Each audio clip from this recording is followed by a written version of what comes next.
Hello friend, welcome to Anil diaries. ముందుగా అందరికీ హనుమాన్ జయంతి శుభాకాంక్షలు.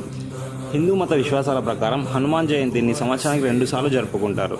అందుకు గల కారణాలు ఏంటంటే ఆంజనేయ స్వామి పుట్టినరోజుని హనుమాన్ జయంతిగా జరుపుకుంటారు. అలాగే సీతాదేవి హనుమంతుడిని చిరంజీవిగా ఉండాలని ఆశీర్వదించిన రోజుని వేడుకగా జరుపుకుంటారు. హనుమాన్ జయంతి సందర్భంగా మన నందవరంలోని ఆంజనేయ స్వామి గుడిలో స్వామివారి పుట్టినరోజు వేడుకలు నిర్వహించడం జరిగింది. ముందుగా స్వామివారికి ప్రత్యేక పూజలు నిర్వహించడం అయినది. అలాగే భక్తులందరికీ అన్నదాన కార్యక్రమం కూడా ఏర్పాటు చేయడం జరిగింది. అన్నదానం కోసం అవసరమైన వంటలు చేయడానికి కూరగాయల కోసం సహాయం చేసిన నందవరం యూత్ హనుమాన్ జయంతి సోదరభావం ఐక్యతకు చిహ్నంగా కూడా నమ్ముతారు. ఎందుకంటే హనుమంతుని భక్తులందరూ కలిసి ఈ పండుగని అత్యంత వైభవంగా జరుపుకుంటారు. కావున అందరూ వచ్చి ఈ పర్వదినాన స్వామివారిని దర్శించుకుని తీర్థప్రసాదాలు స్వీకరించి స్వామివారి కృపకు పాత్రులు కాగలరని కోరుతున్నాము. ఇలాంటి మరిన్ని అప్డేట్స్ కోసం please do like, share and subscribe Anil diaries.